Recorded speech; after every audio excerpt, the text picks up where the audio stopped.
two, one. Hey, so I made a thread on Reddit asking if do people even watch tutorials? And I asked, how are you learning FL Studio? And I wanted to know, are there any genres or specific sounds that people wanted me to cover? And so a few people were asking about how to mix a kick and bass, and I saw some other people asking how to make psytrance. And psytrance isn't something I normally do. So I went around listening to some psytrance tracks, and I noticed they all have these similarities. So the basses are really punchy, and they had this really woody, warm, pulsing kind of feel to them. So one thing I did, so let me play this bass here. I'm going to show people how to make a psytrance bass. So I have 4 different instruments here, and I love making bass. I've been using FL Studio for 16 years, and when you learn little tricks and things to make your sounds sound really huge, like you tend to use them over and over. You could try other ways of doing things, but like if something works and it sounds good, you might as well use it. So to get these woody basses, these really punchy basses, I'm gonna break it to you, but you don't always have to use bass sounds. And so what I'm doing here is I'm using sylenth, and I'm actually using a kick preset to get something more punchy. So let me just play this preset.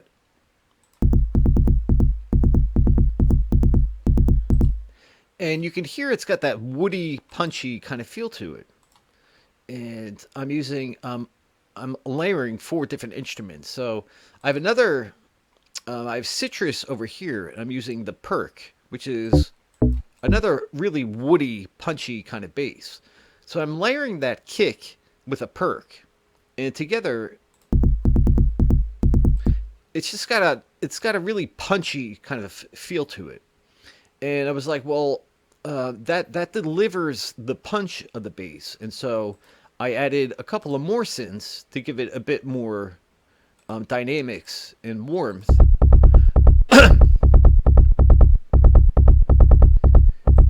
And you can see I'm using sytrus again to do this, and then I'm also the last sound I loaded in was massive. And so when you layer all these together, you get this really nice, punchy, warm kind of psytrance bass.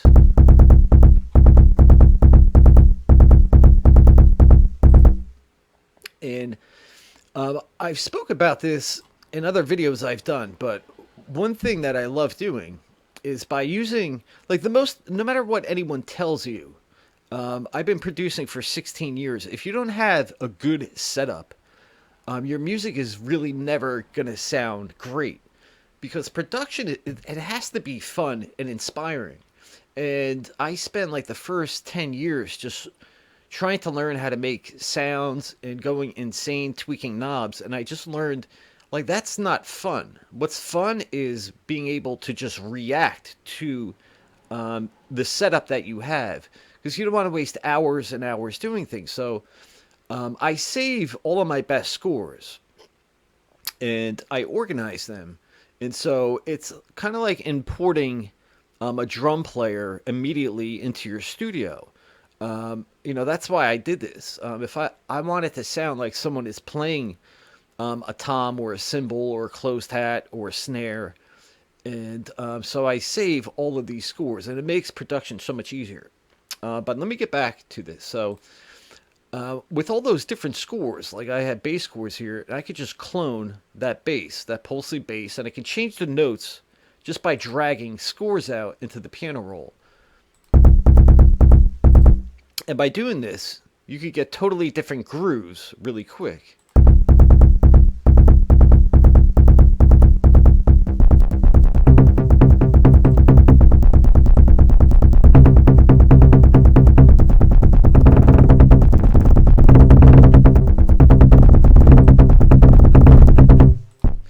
And you can see that's just a score that I saved. And like anytime you write a score, just save it. It's going to help you. You could also go to my website, fruitysamples.com. And I give away some free scores. But so I wanted something really like with Psytrance. They have all these kind of one shots and these really big, large sounds that tend to play at the end of every beat, which is when the kick or other elements drop out, and so you get this kind of swinging, this really crazy, dynamic kind of beat. So let me play the track here just to show you what I'm doing. I'm going to start at bar 5 here.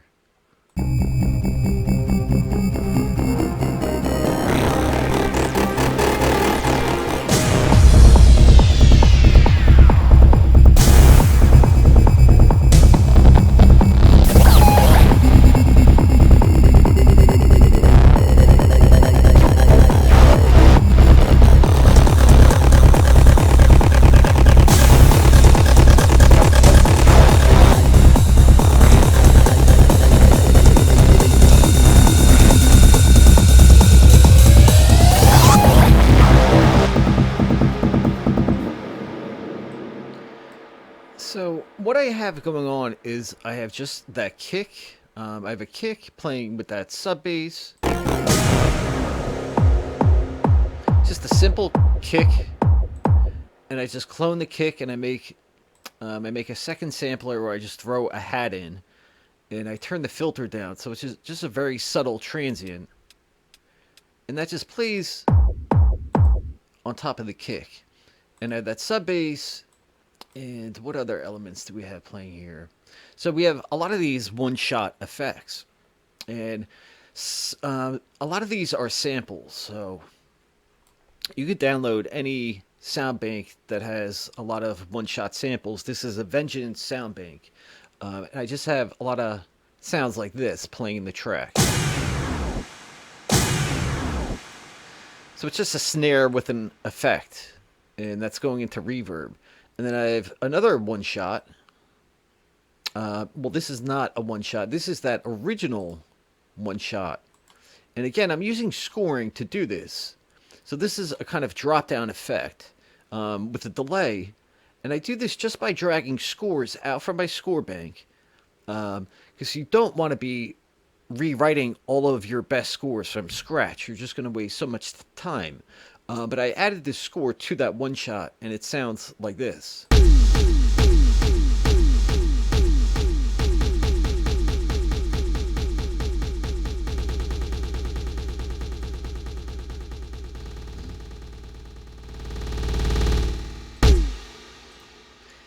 And next we have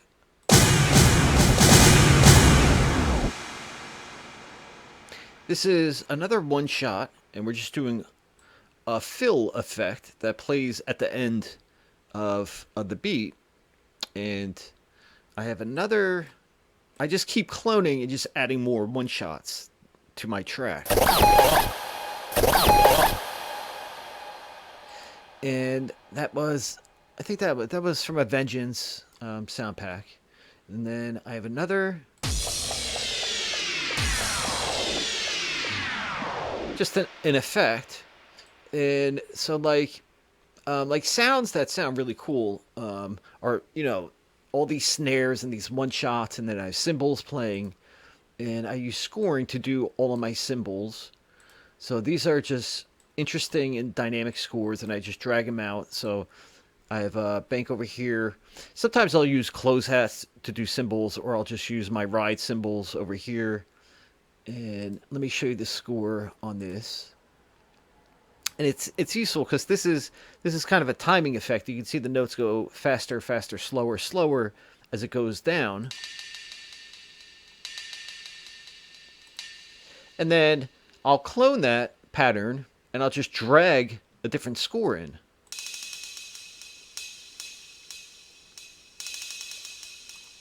And as I'm doing this, I'm adding these patterns just to give variation to the main beat.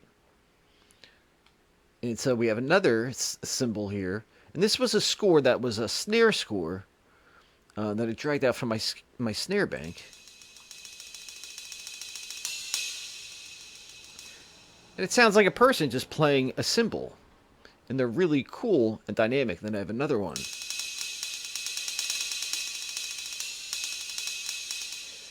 And like this is what makes FL Studio so fun is when you have access to really good scores and sounds, and then making music is almost like playing a video game. It just becomes so much fun and exciting to do this stuff. And I have another symbol over here, and this is playing a different instrument, a different ride symbol.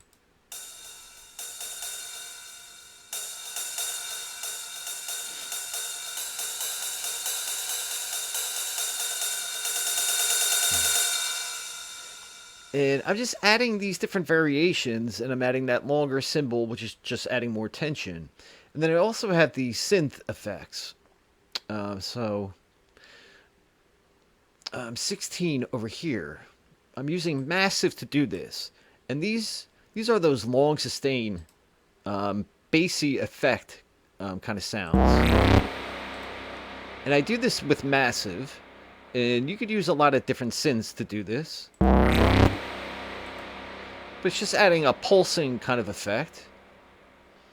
And I have, well, not a pulsing. It's like a fill basically, that's playing on the beat.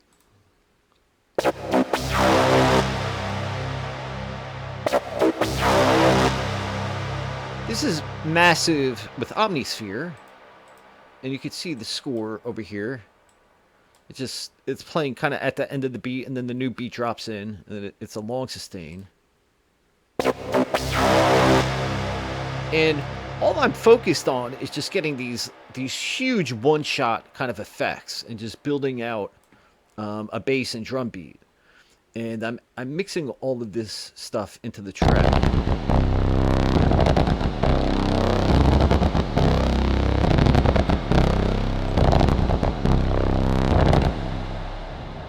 And again, if I didn't have scores, it would just limit my production so much. And you can see I'm using another score to do this. I'm just dragging different scores out, mixing them with different sounds. I'm quickly editing things, throwing them together, and mixing them into a Psytrance kind of beat. But what else do we have? We have a short noise effect. And just using 3 oscillator to do that. We have that snare that I already played. We have all the cymbals. And we have... So this is playing on top of that punchy bass. And this is... I'm using sylenth to do this. And I just wanted something rougher that kind of plays along with the bass. And so I have 2 different sylenth... VSTs, and this is a lead Robo Hey, and the other one is just it's an effects patch in Sylenth, and I'm layering those 2 together, and then the filter from both of those is getting linked over here to these wheels over here.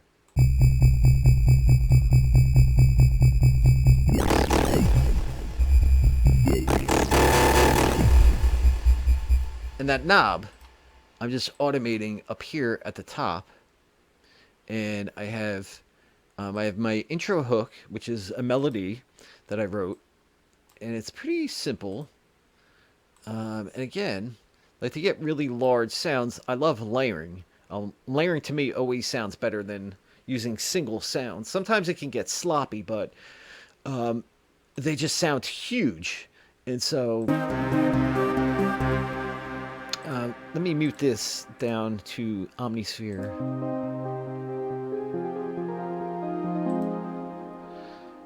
And then I have Sylenth.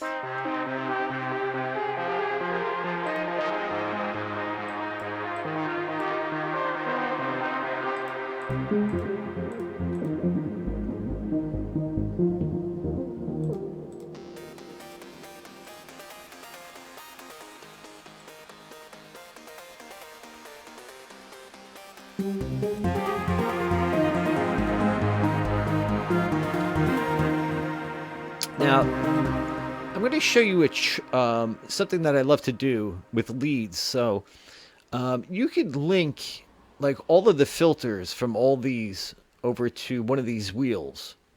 But But something that I learned to do, which is like on this fourth instrument here, I was like, instead of linking the filter, I'm going to link the actual volume from it to the same wheel.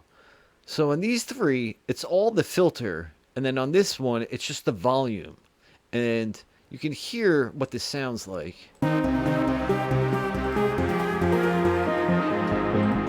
This is without that fourth one playing.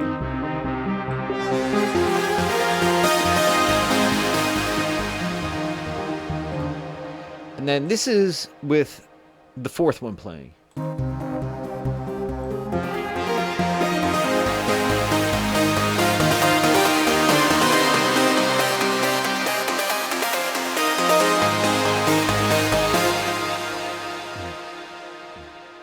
It just adds more dynamic to the lead. But I'm automating these two wheels. And that lead, I just cloned it and I did a few different variations. So I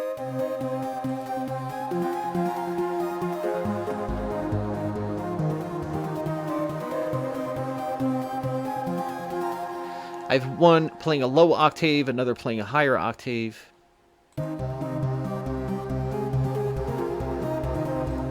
have another that's just playing as an intro, kind of, just the first two bars. And then that was a different lead that I didn't use in the track. But I have all these different elements playing together.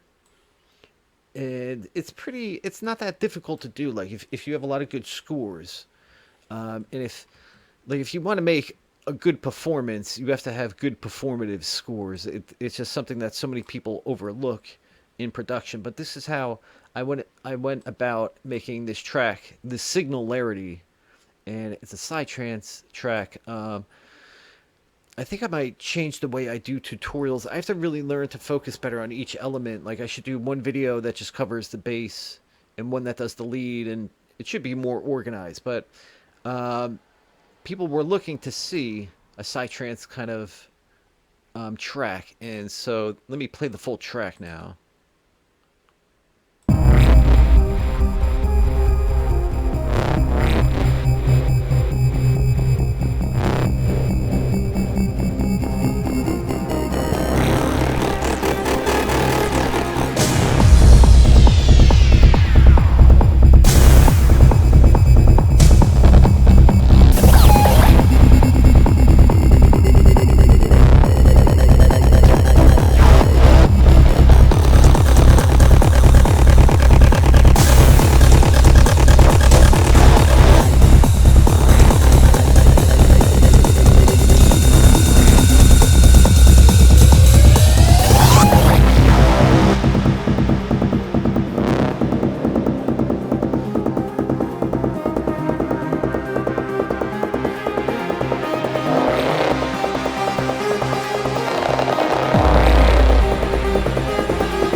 mean, that sounds awesome. To me, that sounds incredible. Um, and this is why, like, when you have FL Studio set up properly, you could just go insane throwing incredible sounds together with awesome performative scores. It doesn't matter what genre you're trying to produce. Like, if you learn a few basic tricks, like layering sounds, if you want those punchy basses, get those, add kicks, and get those woody sounds underneath the basses. If you want drums that sound good, you have to have really good scores.